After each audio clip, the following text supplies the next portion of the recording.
time and being here. And I'll also briefly talk a little bit about our goals for our discussion.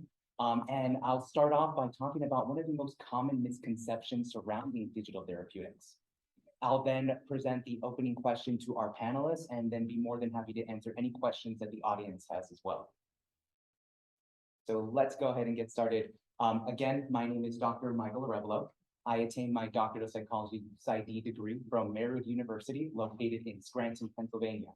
For those of you who are familiar with the television show The Office, Marywood is located in Scranton, and it does have an old paper company downtown that says Dunder Mifflin now at the top, right next to the original name Pen Paper. I do work as the clinical development lead with a company called Limbix Health. And Limbix Health is a Silicon Valley startup developing digital therapeutics for adolescents with mental health disorders. Limbix is passionate about delivering mental health treatments to young people who need it most when they need it most. And their overall mission is to give all young people access to affordable and effective behavioral health care. So Limbix's first product is Spark RX, which is an evidence-based digital therapeutic that utilizes a variety of clinical techniques from cognitive behavioral therapy. And my role within the company is to ensure the delivery of evidence-informed, scientifically rigorous products for our users, Limbix team members, as well as our business as a whole. So I'm very excited to welcome Dr. Alyssa Dietz. Hello. Dr. Dietz completed her PhD in clinical psychology at the University of Central Florida and is currently the Senior Director of Precision Care Strategy at CHWIL, formerly Happify Health.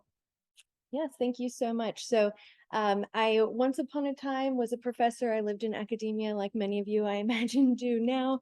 And I was really intrigued by this problem of how can we get evidence-based care to more people? It was apparent to me that there is a crushing shortage in mental health providers and that we needed to figure out some other ways to deliver services so that we could expand access to individuals who needed it.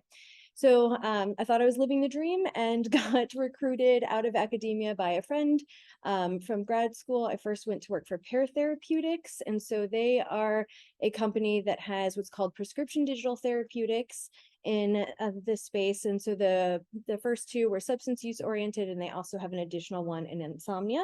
And so I was a medical science liaison working for a pair, which broadly means that you're tasked with education, both internal and external, sort of educating researchers, practitioners, policy writers, insurance companies about the research and mechanisms of action of these types of products. So I was doing that for a while. It was great. And then I felt like while I loved the sort of the teaching and the educating, I really wanted to be able to influence strategy on a more direct level. And so I left that job for my role now, which is at CHWIL, formerly Happify Health.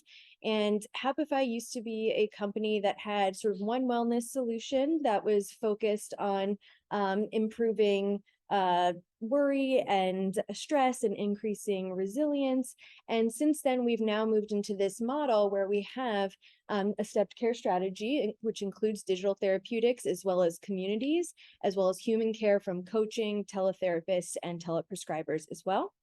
And so this strategy has been sort of several years in the making, but now we're able to deliver this in a really scalable way to try to improve that imbalance between supply and demand. We have products that are focused primarily on behavioral health, but also behavioral health in the context of chronic disease. So we have what we call sequences, which are configurations of multiple types of digital therapeutics in different regulatory categories.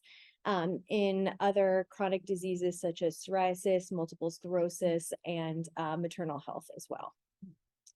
Thank you so much for being here. I'd also like to introduce Kay Nikiforova. So Kay completed their master's degree in clinical psychology at St. John's University, and they are currently completing their PhD in clinical psychology at the same institution. Kay is currently the head of clinical and research at Violet. Thank you. Yeah, thank you. Really excited to be here, and quite frankly, really excited to be able to talk about this topic at the APA. I just want to baseline set that out. I think I have maybe a bit of a different trajectory than a lot of folks who end up in mental health tech. especially coming from clinical psychology. I've been in mental health, well, I've been in health tech period for almost 8 years now. And I started really focusing my work after completing a BA in psychology, trying a lot of different, whether it was, working in a residence, whether it was managing a lab, like a lot of those things, sampling, and accidentally ended up in a health tech company because I had seen that insurance was broken and wanted to try to do something about it. And so I spent the next 4 years really focusing on, if you build an insurance product for mental health from the ground up, what would that look like? And what would that look like within a very sort of gate-kept mental health services situation? And a lot of the work that I did there was actually come up because there just were not enough people available to service the members for that company. What would we do? What would we do to make care more accessible? And so a lot of it ended up being reviewing, at the time, this was approximately, I think 4 or 5 years ago, the digital therapeutics available and the telehealth available for us to partner with to be able to expand access to care, and especially expand access to care to communities that didn't usually have those services available. And so through that work, I decided that I wanted to do this work in a more concentrated, meaningful way, and did pursue a clinical psychology PhD to have more of that background.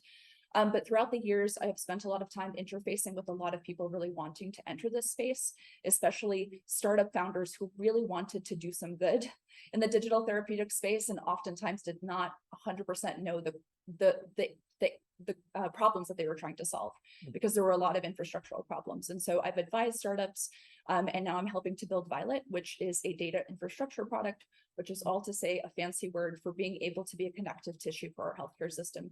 Because of all of the digital therapeutics now available and all of the different healthcare, we are really focusing on trying to standardize culturally competent care and grow it with different organizations for it to be part of their institutional DNA to then bring to patients. Again, I'm just really happy to be here talking about this topic. And so I'll pass. We're happy to have you. Thanks for being part of this. And we also have Dr. Eric Nook. Dr. Nook completed a PhD in clinical psychology at Harvard University and is currently an assistant professor of psychology at Princeton University. Great. Yes, also very excited to be here. So I finished my PhD recently and have been long interested in the relationship between language and emotion. And so a lot of my research is focused on figuring out, when people use words to represent or regulate their emotions, how does that change their ability to do so? Can we develop signatures of effective emotion regulation or effective or poor mental health by looking at the words someone is using alone? And if so, what are the very interesting psychological processes that produce those signatures? And this line of research, starting in the laboratory and very basic kind of investigations, eventually, as I hoped it would, led to these fun translational clinical investigations where we were looking at actual psychotherapy transcripts. And that collaboration emerged through Talkspace, which is an app where people do real therapy with a real therapist, but it's mediated by a platform where you're communicating via text. And this was a really exciting opportunity to get large-scale data about how the words someone is using in therapy relates to their treatment progress, symptom severity, and outcomes. And so I found that to be a really exciting collaboration that I think speaks to the power of a digital therapeutic platform for advancing basic understanding of how we can help people in distress, while also meeting some of these really intense demand issues, because an app like Talkspace allows for a single therapist to be supporting the health of multiple patients rather than this kind of traditional one-on-one for 45 minutes a day kind of model. So I'm just started a month ago as a professor in a non-clinical department. So I'm really kind of interested in training students who are thinking at the scientific, basic, but also translational world, and empowering them to make choices wherever they want to go afterwards towards these kind of large-scale interventions that are going to help folks. Thank you so much. Yeah, of course. It's an honor to have all of you here. So let's talk very briefly about the goals of what we're hoping to accomplish through today's discussion. It's going to hopefully be the start, or at least a continuation of more discussions to come. But our goal is to discuss the role of and the potential for digital therapeutics within the step care model of mental health. We hope to outline some common critiques as well as a lot of potential misconceptions that tend to arise, and answer any questions that anybody has here. So let's first talk about one of the most common misconceptions about digital therapeutics. And that misconception is that all digital health apps are digital therapeutics. So in order to attend to this misconception, I believe it's really important to first define what digital therapeutics are and understand the scope of what's considered a digital therapeutic. So the definition that you see in front of you, that first bullet point, it actually comes from the Digital Therapeutics Alliance, a nonprofit trade association of industry leaders and stakeholders engaged in the evidence-driven advancement of digital therapeutics. And as you can see, it states that digital therapeutics deliver evidence-based therapeutic interventions and that are driven by high-quality software programs to prevent, manage, or treat a broad spectrum of diseases and disorders. They are used independently or in concert with medications, devices, or other therapies to optimize patient care and health outcomes. You see, the digital health landscape encompasses a broad range of technologies, with each serving a specific purpose. Although some digital health technologies are used for wellness, medication adherence, monitoring, or patient diagnoses, others use software to directly treat, manage, or prevent a disease or disorder. And that's where digital therapeutics lies. Digital therapeutics has its own distinct category under the umbrella of digital health. And it's very distinct and separate from wellness apps. So I'm sure we're all familiar with wellness apps that are easily available and readily available to download on the App Store, but digital therapeutics is completely separate. So you see, digital therapeutics does adhere to a set of core principles and code of ethics, unlike wellness apps. And digital therapeutics does require regulatory body oversight. It needs to be reviewed, cleared, and certified, and have effective data and clinical evidence. Because along with that, even within its own category, digital therapeutics are classified into one of three categories based on the product's primary surface. There are layers and layers to it. And depending on if it's to treat a disease, manage a disease, or improve a health function. Something that's really important to note is that there is a continuum as it relates to human involvement. So it can be used adjunct to treatment. It could also have a coaching element built into the product, into an app, as long as it meets the definition and the standards of digital therapeutics. You see, the definition in of itself does not prohibit human involvement. Again, digital therapeutics just requires the regulatory body oversight. It has to be reviewed, cleared, certified, and have effective data and clinical evidence behind it. We can have a whole discussion more so on what all that means, along with the code of ethics and principles. Originally, when I created this presentation, I had that, but it took up the entire time. So just laying down the foundation here. I want to have an opportunity for all of us to have a discussion a little bit more. So at this point, I'm going to turn to our panelists and I'm going to pose the first question to them. But if anybody has any questions, please feel free to raise your hand. As moderator, I will make mental note. I'll come back to you. I'll acknowledge you, so you have to keep your hand up the whole time. But to open up with the first question to our panelists, I'm curious, what are common misconceptions? What other common misconceptions have you experienced within your work? Dr. Nook, can we start with you? Oh, sure. Yeah, okay. Well, sitting in the ivory tower, something that was an initial hurdle in collaborating with Talkspace was just trying to get the infrastructure built within the university of how we're going to make a data sharing agreement, how are we going to sign a non-disclosure agreement, how are we going to assess kind of the motivations of the company and make sure that the work that we're going to do is going to still hold to the highest level of rigor for academic publishing and things like that. So that was one of the biggest misconceptions and kind of hurdles that we had to get through in order to start using the data, was just my advisor and I sitting down and being like, okay, we've never done this before. What does it look like? And what questions do we need to ask? Should we be worried? Can we dispel some of the maybe prejudices that we would have about working with a company? And then discovering the main collaborator who I was working with was Derek Hall, who has a PhD in clinical psychology from Columbia. And he's leading their research wing there to really make Talkspace a platform for high quality, transparent, reproducible science. And so my own misconceptions were easily dispelled, but it took a little bit of work. And that I think comes in concert with thinking about questions of like ethics, you know, like how are participants or just clients on the app, how aware are they of the research that we're doing? How protected are their data?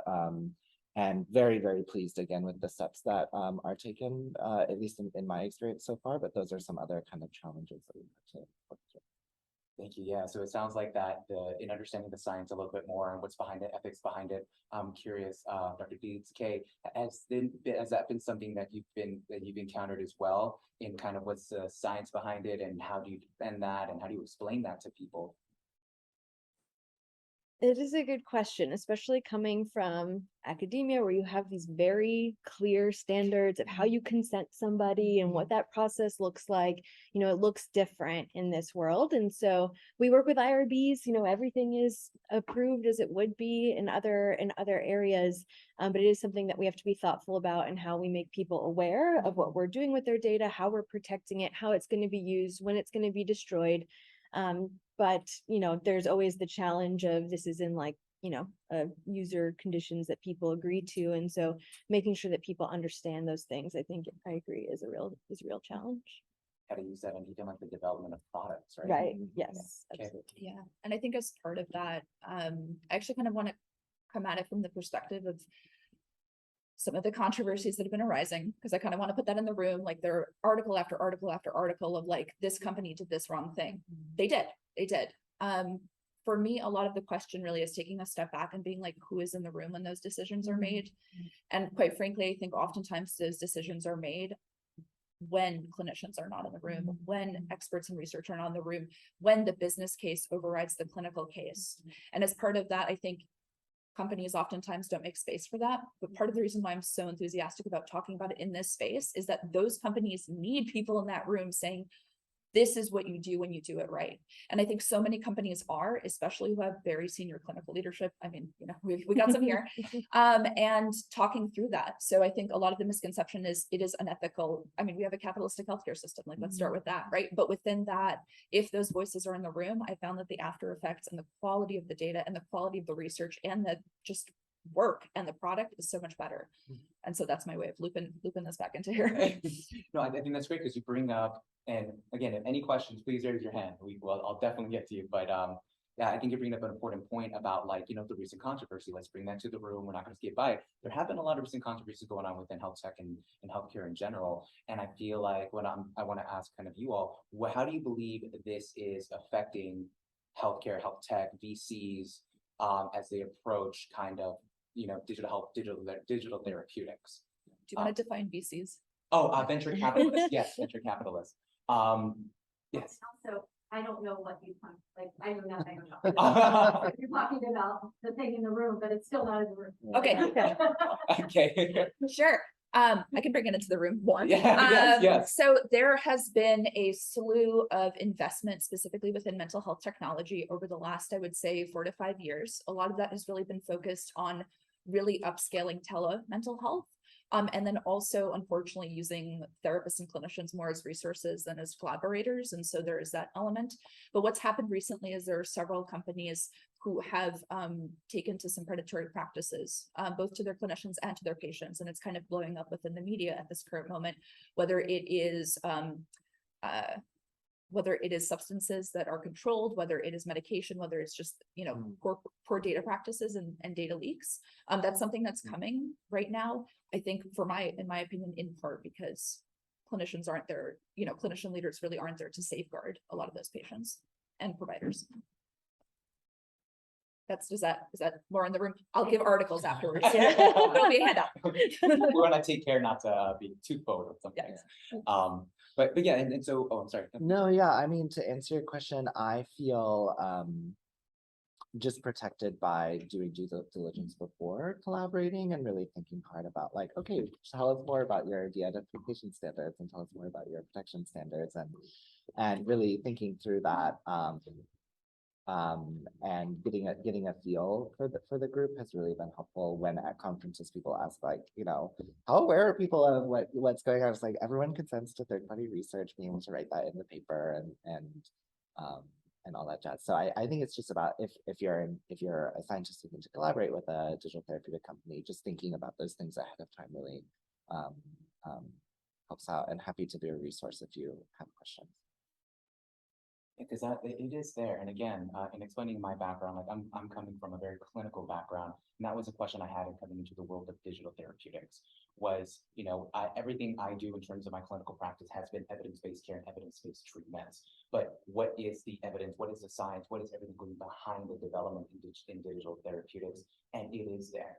It's the rigorous scientific evidence behind it that's consistently going on in all the studies to ensure efficacy and ensure safety and ensure privacy. Like everything is going on behind the scenes as well as in development of these products. So I kind of want to ask if it's okay, Dr. Dietz, with you, with being in product, is that something that you've seen as well within your work as far as kind of like the science and the scientific rigor, the evidence practices behind product development? Like what goes into it for you? Yeah, absolutely. So I think there's a common misconception, and Kay is absolutely right. There's a paucity of clinical leadership in clinical people in leadership positions. But in many companies like ours, there's at least 5 clinical psychologists, there's 2 psychiatrists, a handful of people that have master's level degrees from like social work and counseling and marriage and family therapy. And I think, there are many other companies like that too. We're not necessarily an outlier. And, we have folks embedded on all different teams, research, product, on strategy. We have clinical affairs, we have coaching, supervision, all sorts of stuff. And so I think that really goes a long way towards being able to drive that quality, drive that efficacy. We design products so that we're able to study them and actually validate these hypotheses that we have, that we're improving depression, anxiety, improving quality of life, all of those kinds of things. And one thing that I did want to also just mention, because I was having a conversation with a friend about this in the industry recently, is something that's interesting to me, and that was a real change, is I have no problem admitting when I was in academia, I was an RCT snob. It was RCT or bust, right? Like if it wasn't an RCT, I didn't want to hear about it. In this world, that is not the case. RCTs absolutely matter. But when you're going to, say, a payer to get coverage for your products, they want a portfolio of evidence. So an RCT should be there, yes, but they also want to see real world evidence. How does this product perform when you don't have a research coordinator calling the person, urging them to finish their measures or, to remind them of their upcoming appointment? And so that was something that was a real shift for me, is learning how to think about evidence as a portfolio, as a continuum, as opposed to this like RCT or bust. If it's not, randomly randomized and controlled, I don't think it's, as valuable. So that was a real shift. Also a shift to focusing on a lot more qualitative research as well, especially when building and designing the products. You want to design products for people who they're meant to serve, and you want their opinions and what works and what doesn't and what they're looking for. And so that's another thing that I'll mention, is just that the portfolio evidence looks different than maybe what my expectations were when I first came into industry about 4 years ago. Okay, did you want to add anything? I think I'm good for now. Any questions so far? Keep my eye out. All right, because I'll bring up another misconception, and this has happened quite often in my practice, again, before transitioning into industry and before being involved with Limbics Health, is, well, mental health professionals, what is this going to replace us? Are you designing these products to replace us? Are you designing these products where we have no input in it? Has this come up in any of your work or your colleagues? And what are your thoughts on digital therapeutics or digital health technologies being a replacement for therapy for mental health? I said everyone head nodding. Yes, I can talk about this for a long time. So I've been bouncing around. I'll start with Dr. Nook here, and we'll go down the line. How about that? Where to start? I don't know. I would hope that people who are spending a lot of time studying mental health and its treatment would recognize that a one-on-one 45 minutes a week approach is just insufficient to meet the global burden. And we have to innovate. And I think that I've actually been very impressed in the way that a lot of companies and products have been thoughtful in how they're framed and marketed themselves, both to bring people who are conducting typical traditional delivery models into the fold and been like, hey, actually, there's a place for you here in our intervention style, as well as helping everyone recognize that there are some folks for whom this model of delivery is exactly what they need, but for other folks, a self-guided or a minimally involved human approach is exactly what they need for them, which opens caseloads for other folks. And then again, I mean, we already have a step care model, right, in terms of residential, inpatient, outpatient, intensive outpatient, right? This is something that's already built, and having innovative technological tools in order to expand the scope of intervention seems wise. The other style of intervention that comes to mind is school-based interventions, right? Like, why are we, when somebody is 26 or 45, finally discovering that they've had OCD for 20 years, when this is something that maybe more psychoeducation and early intervention or detection could have just saved so much suffering for that individual. So it seems really important and wise. I don't know if I'm really getting at the essence of the question, which is, do people feel threatened? I'm sure there is a sense of threat, and hopefully conversations like these can help to diffuse that. But the dominant affect I have is it makes so much sense to it just makes a lot of sense. So Yeah, and so one thing that I will talk about with relation to the sort of supply and demand problem is in 2021, 2/3 of primary care providers said they were unable to secure mental health services for their patients who they thought would benefit from mental health services. There have been all sorts of articles and even legislation trying to increase the supply of mental health providers.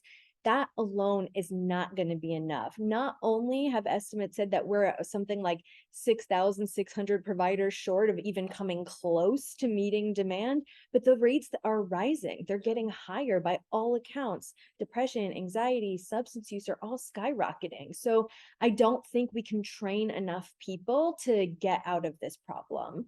And so there's a bunch of research on stepped care. To be fair, sort of the more nuanced stepped care in the outpatient sort of larger step, right? We don't do too much of it here in the US, but in other countries, there is quite a bit of research because it's the primary model that's used in other areas. And there's a lot of evidence that suggests that somewhere around only about 20% of folks who are from a primary care population that are seeking mental health services need a level of care beyond sort of self-guided care, right? So that's it. 1 in 5 really need the human provider. So if we take a step back and we can give people sort of these evidence-based digital therapeutics, which I like to say have a high floor of evidence-based care, right? At a very minimum, you're exposing people to some of these evidence-based principles.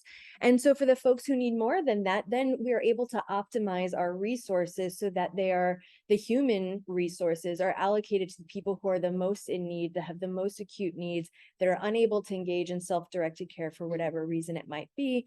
And so I really think that the only way we can even come close to meeting the need, at least in our country and also others, is that we have to have some combination of these like self-help and self-directed products in order to address that need. And I guess if the question is the threat piece, I guess if we're asking it, there probably is. But I think the element, just the piece going back to resources. It's so interesting that within this specific space, we're so separate from technology. My smartphone this whole day has been telling me exactly what I'm supposed to be doing. I found the cafe. I found that the cafe was supposed to have matcha, but didn't have matcha. I found a lot. I took an Uber here, and it's I am not necessarily the norm, but that is the case for a lot of people. Some of my unhoused patients still have smartphones that they utilize to be able to get around the city to the resources that they need.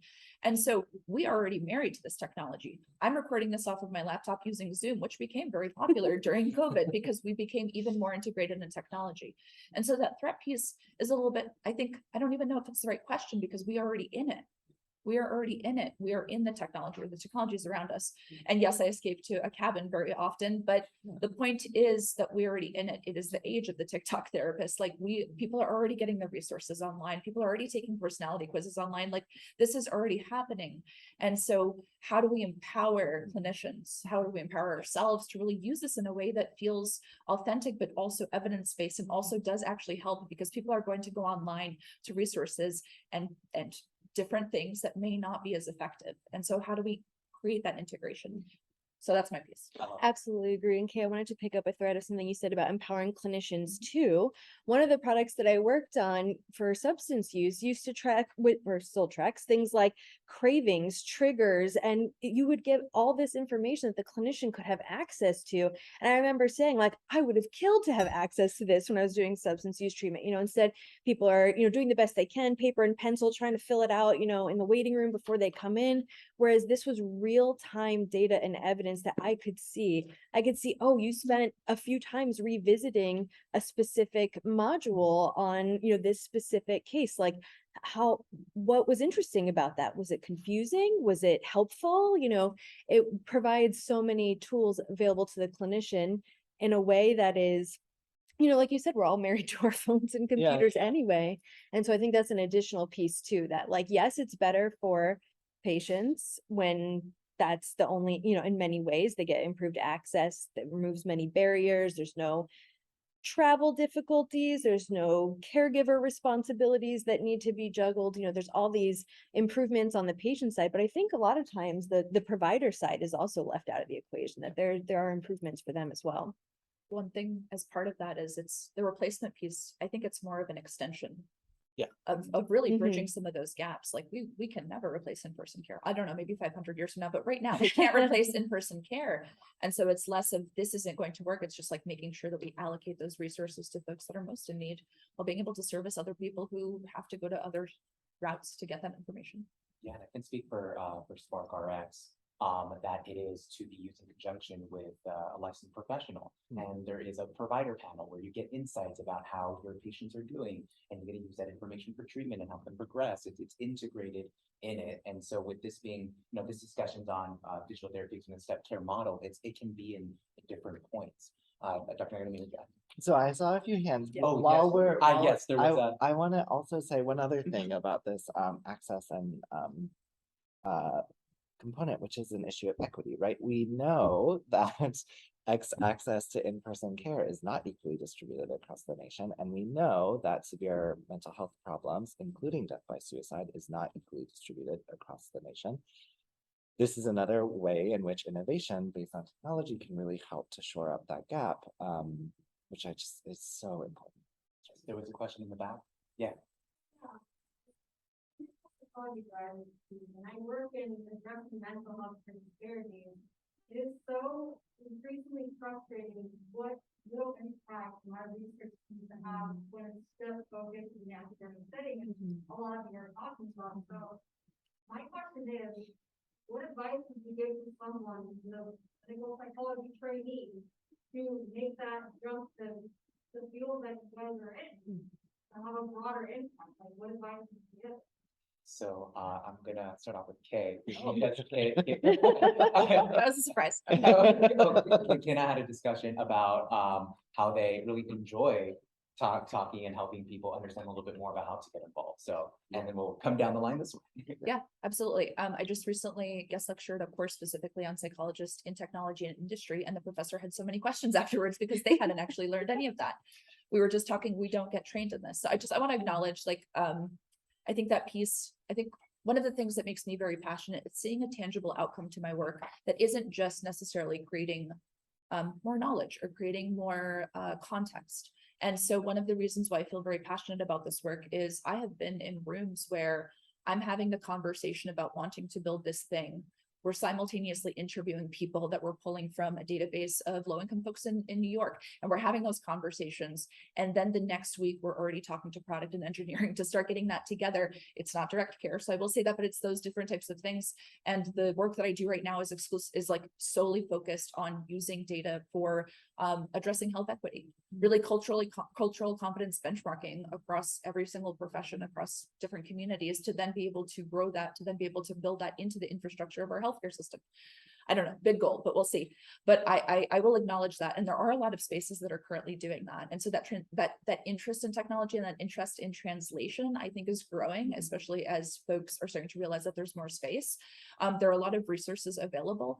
One of the things that I will call out is Therapists in Tech. I think all of us are going to do that's how it. we found each other. We have Yeah. to. Therapists in Tech is a Slack community really focused on bringing together clinicians or folks who are training to be clinicians who want to work in tech.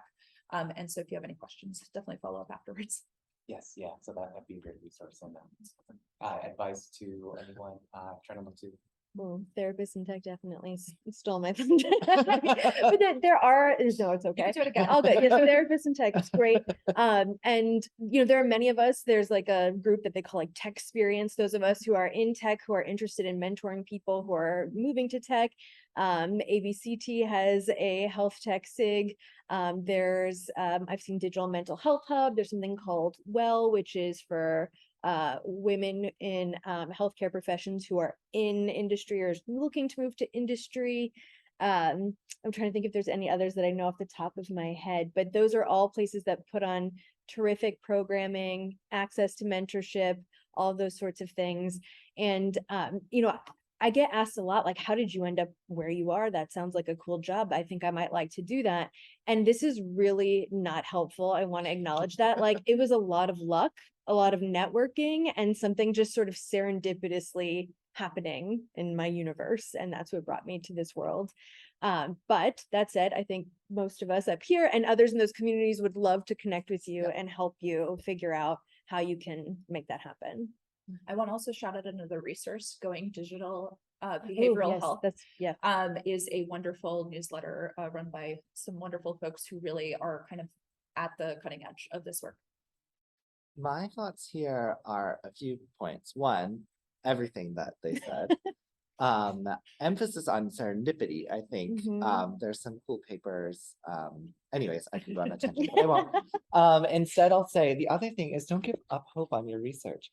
It's a powerful place to do all sorts of cool things. One, you might be contributing. Who knows which captain of industry is going to pick up that paper at some point and be like, wow, somebody found this thing, it's going to guide my decision making. It doesn't feel like anything. You wonder if anyone's ever going to read it or if it's ever going to get published. Those feelings are so normal.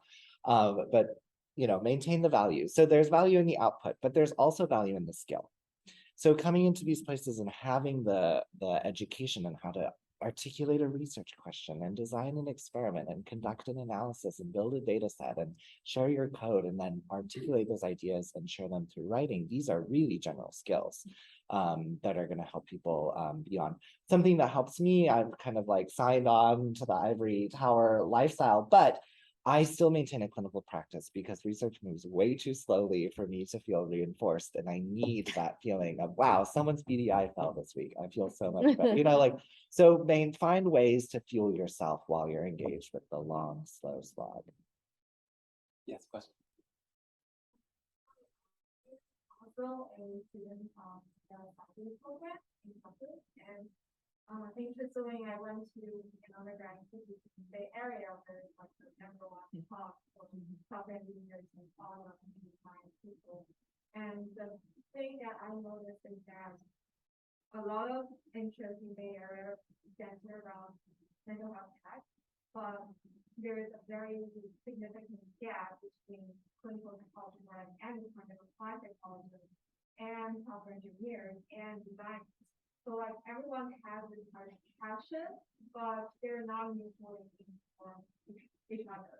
And software engineers, when they come into like a project, have tech, they basically treat the design like an average social media app, develop all of the information about reality, clinical practice, but like clinical psychology, while we have this passion to scale our practice, we don't have the feel faster than knowledge about engineering and entrepreneurship.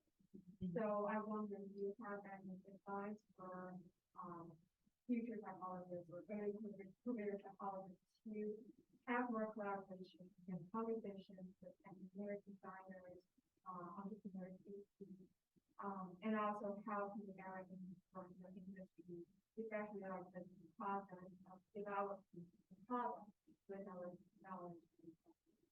So how do you better communicate and how do you work effectively within cross-functional teams? And when you're communicating with like venture capitalists, CEO, designers, engineers, right? I love this question. Does anybody want Please, go for it. Go first, All Jacob. right. No, I love this question, and I think it's really important to think about, and it's also something that feels like a barrier. One of the reasons why I wanted to bring this sort of like integrated technology piece is there still does seem to be this like that is technology and this is me. In the sense of even being in the room interfacing with some of the technology. There's no need for people to learn to write code unless they want to, but it's having that conversation. And one of the things that I've talked to folks who really want to transition into this space, the first one I want to just acknowledge power dynamics and also identities will very much make this different. And I just kind of also want to put that into the room and also who gets to be in that room, which again is another conversation, but I'm also willing to have that over tea. I think the gap between clinical psychologists entering the space or being able to that are kind of common practices. It's all good. Any other? Yeah, so one of my very first roles as a medical science liaison, you're tasked with, as I mentioned before, education, internal and external. So I used to have like classes with incoming software engineers, like, what is CBT? Let's talk about what that means. Here's what behavioral activation is. Here's what contingency management is. And I would teach it like a class, like, so here's what you need to know. Admittedly, the roles I have been in really have not required me to know all that much about software and technology. We do have people embedded into product, which are the teams that actually make the products that work with the designers and things like that and say like, that's not how contingency management works, or, behavioral activation really needs this piece, or cognitive restructuring needs this. So you don't even really need to, you just need to be able to try, like, and I know this doesn't necessarily apply to everybody, but I imagine many of you will have teaching experiences during your training. So all those skills you learn to break down complex ideas and make them understandable, you use them all the time in this world. Or, you do it to explain to business people why that measurement is not ideal, but because of the psychometric properties or because of the population it was validated on. But, you learn how to translate into language that is understandable by people who maybe aren't as immersed in this world as we are. Yeah, my thought is overlapping again. I might just say focus on developing your own expertise. And practice openness in reaching out with other people, again recognizing that there are systemic differences in how people are kind of reinforced or shaped to engage. But something else that I try to do in my own life is practice my own exposure therapy, right? So if something makes me feel anxious, that means that I maybe should do it. Maybe. And that included replying when Derek reached out about Talkspace. It's like, I have no idea what's going on here, but let's just say yes and set up a meeting. Yeah, those are my thoughts. And I can speak for Limbix Health because it's also going to depend on what company you work for and how they work together. So in Limbix Health, we have pods. And we have pods, and these pods are focused around whatever product we're developing. So, for example, SparkRx is it's a digital therapeutic for adolescent depression, but we're also developing digital therapeutics for other mental health conditions as well. And in these pods, we always ensure that we have clinical science embedded within the pod. So with my position, I'm actually part of the clinical science team. And in our pods, it'll be me as a clinical psychologist, a part of clinical science. And then we have a designer and we have an engineer and we have a product manager. And we're all in this meeting work session together, all working together on different boards, different ideas of product development. And we all have a say and we all work together. And if there's anything that nobody understands or something to understand, we're all open and having that. So that's also a big thing that depending on what company you are and how they embed clinical science and psychologists within product development. Yes, you had a question. Yeah, I'm just curious to get your perspective as industry folks on some of the barriers or how you think about dissemination and implementation of some of these technologies. My lab does a lot of work with low intensity resources, low intensity interventions, whether that's physiotherapy, point-based tools, ICBTs, other digital mental health interventions. And we've had these conversations around, it can be so challenging getting through all the red tape to get these things implemented into healthcare systems. Working with clinics, working with doctors, or whatever it might be. That for the most part, we've just started just disseminating them on Twitter and on social media and direct to consumer, basically. What are your thoughts around it? And it's hard for me to think about because I think about working within the system, trying to work with community mental health centers, but it's so hard to get the systems to work the way that you want them to work to make that feasible, to do all the information dissemination that you need to do to get that to happen. But I was just curious to see what your perspectives are for digital testing. So I want to be mindful of time because we have just about 5 minutes left. So I will start off with Dr. Nook and we'll move you down the line. I And mean, then- go ahead. yeah, my answer is I think you're ahead of, it feels weird for me to give you advice because I think you're ahead of me in addressing this your own question. But ideas that come to my mind are maybe recognize like this is going to be a slow and steady struggle because the system was not made for this type of approach. We all have your back. I think you're doing great work. And maybe also the other idea is, can we like marketing folks, business school faculty, communications faculty, like I'm sure there's a science of how to build uptake of new technologies and interventions. So maybe collaborating with those folks or hearing from them. I think what I am about to say may be discouraging and I don't want it to be, but like we have entire departments of people who that's what they do. That is their entire job, is activating patients onto the product. So at Twill, we sell into 4 different market segments. We sell into employers, pharma companies, health plans, and health systems. And so it looks different for each of those use cases of how we get people to use the product and how we get it into somebody's offerings, right? Whether it's what they offer their employees as a covered benefit, or if it's a pharma company offering it as part of their patient support program.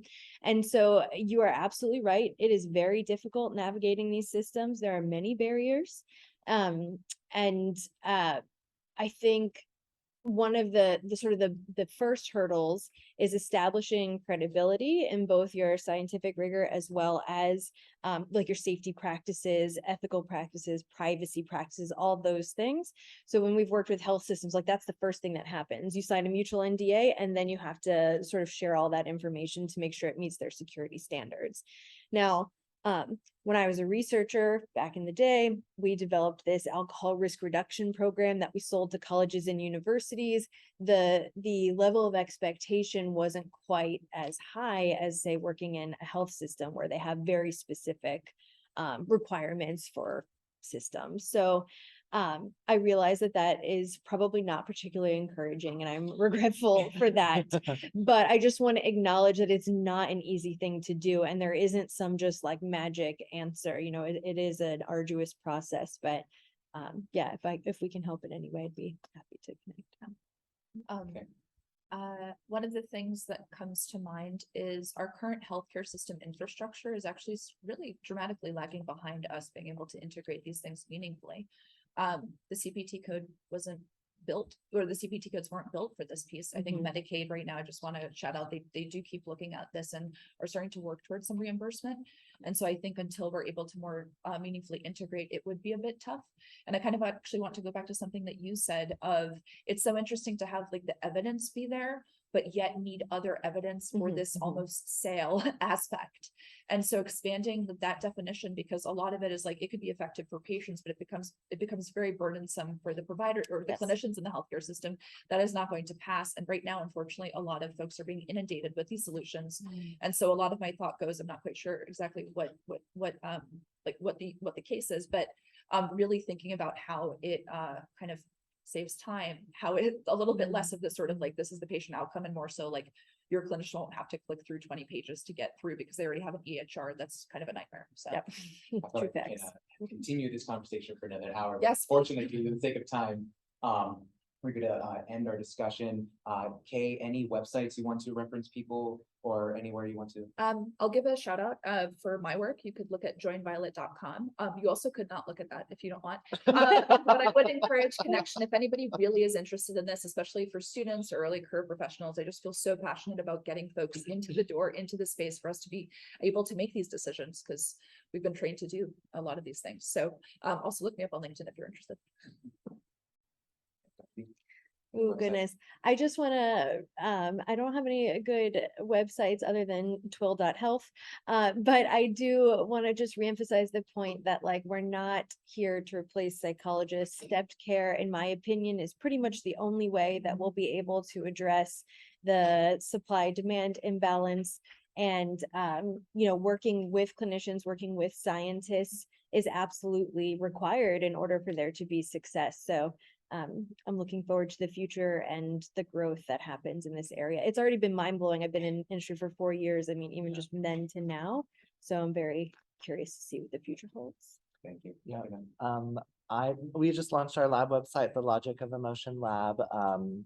I think it's limolab.princeton.edu.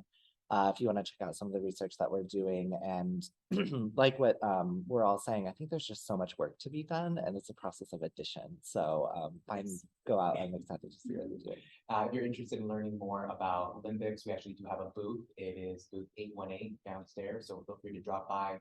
And thank you all so much for being here. Special thanks to our panelists for joining us for today. And we hope this could be a conversation. So, thank you again.